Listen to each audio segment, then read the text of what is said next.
Nararapat ba na magbakasyon? Thailand, Kung yan po ang nais niya na magbakasyon at mag-world tour. Singapore. Magandang araw mga kababayan. Kinansila na ni Vice President Sara itong biyahe niya sana papuntang Dahig upang magbisita kay President Duterte, lalong-lalo na mga kababayan natin. Itong hindi magandang balita na natanggap po natin, pero kagaya ng inaasahan po natin na ito naman talaga yung magiging resulta ng sinasabi nilang confirmation of charges against kay President Duterte.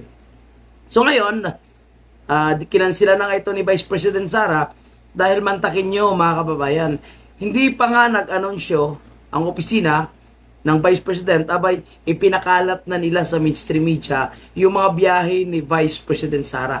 Ngayon, kinansila ni BP Sara dahil last minute na nga po ito na inaprubahan ng Malacanang. So kaya nang inasahan po natin, talagang gigil na sila ngayon, desperado na sila na talagang magalit ang taong bayan kay BP Sara. Desperado na sila na ginagawa nila ang lahat para masira ang ating Vice Presidente. Kaya pinakalat nila yung mga biyahe ni BP Sara kasi ginagamit nila as propaganda. Kaya ang desisyon ni BP Sara na i-cancela na lang muna, mas maigi yan. So mas pabor tayo dyan kasi nakasalalay din ang kanyang seguridad. Dahil supposed to be, hindi mo basta ito ilalabas dahil hindi naman basta-basta at ordinaryong opisyal ng gobyerno niyan.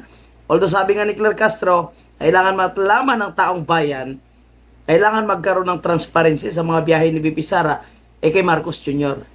Nilalabas ba nila? Nagugulat nga tayo, minsan nasa ibang bansa na pala.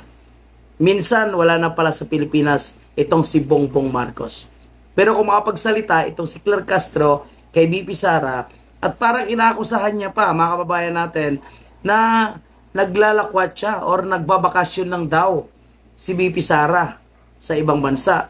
Aba mga kababayan po natin, may bagong nadiskubrihan itong si Doc Loren Badoy na itong anak pala ni Claire Castro, mahilig pala ito magbakasyon sa iba't ibang bansa. Take note mga kababayan ha, anak ni Claire Castro na makukonsidera na pala natin na Nipo Baby dahil halos lahat na bansa ay naikot na nito. Panoorin niyo ito habang nagsalita si Claire Castro. Nararapat ba na magbakasyon? Thailand, Kung yan po ang nais niya na magbakasyon at mag-world tour. Singapore. Ibigay ang hilig. Wala rin naman na precautionary whole departure order. So, yun lamang po. Mantakin niyo mga kababayan ha. Ngayon, ang sinasabi ni Claire Castro na si BP Sara naglalakwat siya, itingnan mo yung anak niya mga kababayan po natin. Ang dami na palang naikot na mga lugar. So, sino ngayon yung nagagastos? Sino ngayon yung naglulustay? Kaya tama po na posible itong si Claire Castro ay pumapaldo po ito. Mali-maleta rin yung natatanggap nito ni Claire Castro.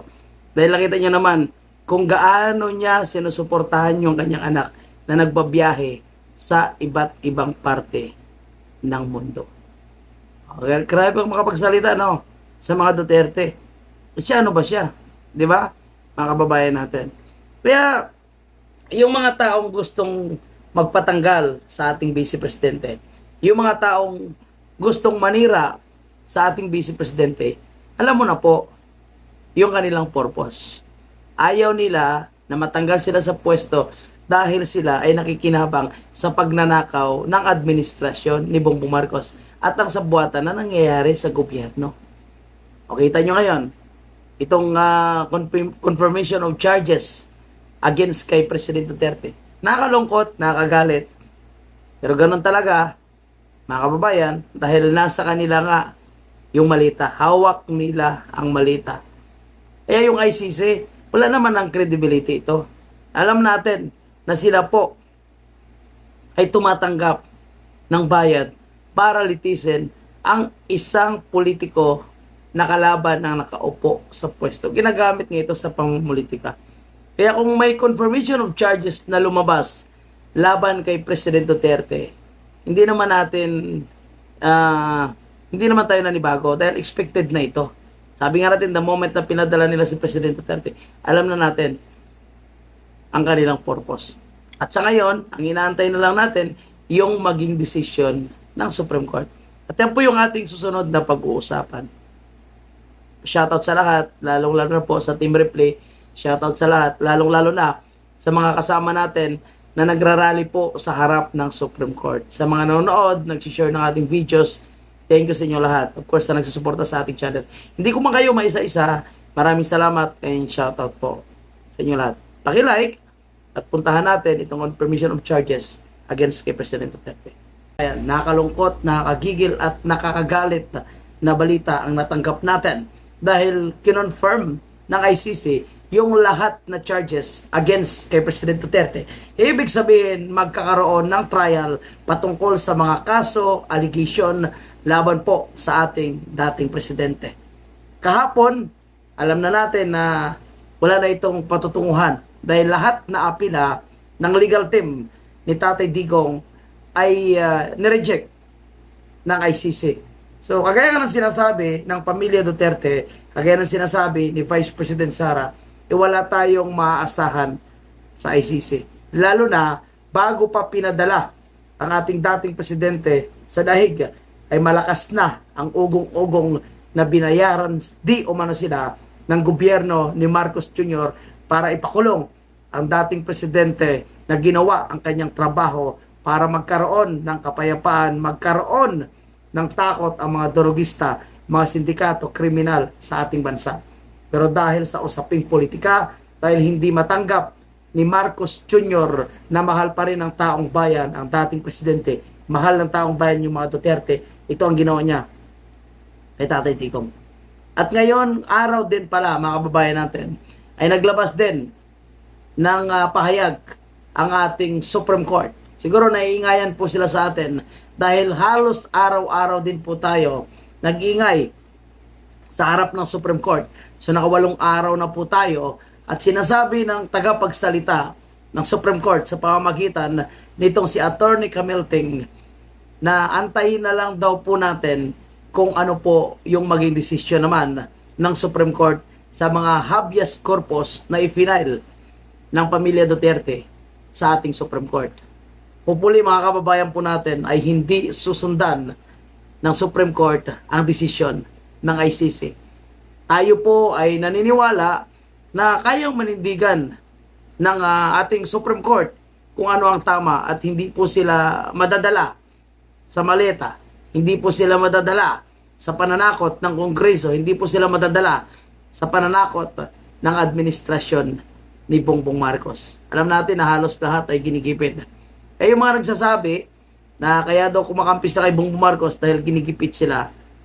Alam mo mga kababayan po natin, lalo na po itong mga politiko, ang masasabi natin, hindi sila karapat-dapat maupo sa kanilang pwesto o maibalik.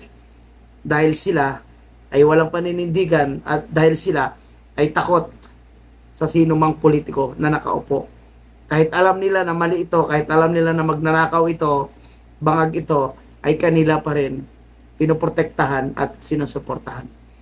At muli, sa ating kataas-taasang hukuman ng Republika ng Pilipinas, ang Supreme Court, kami po ay umaasa na kayo ay magdedesisyon base po kung ano ang tama, base po sa inyong konsensya at hindi dahil sa takot at malita.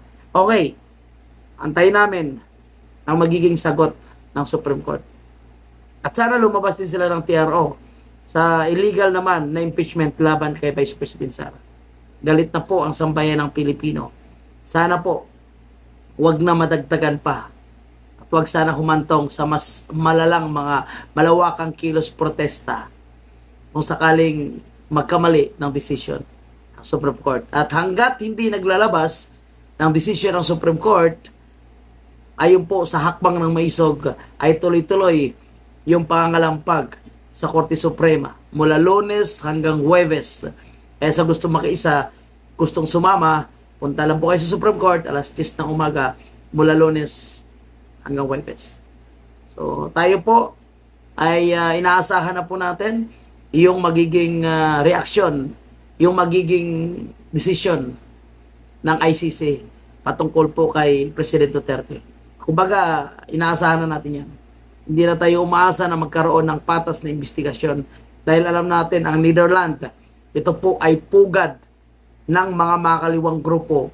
Dito nagtago ang founder ng NPA na si Joe Masison, kanilang kinupkop.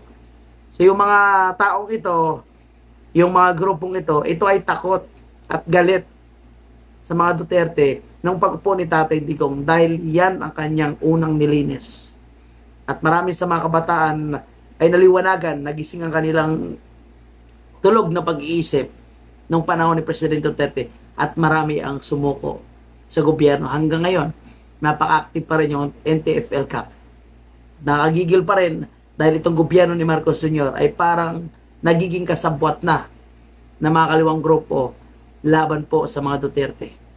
Kaya again, mga kababayan po natin, bago tayo magtapos sa ating video ito, inaasahan po natin na magdidesisyon po ang Korte Suprema base po kung ano ang tama, mga kababayan.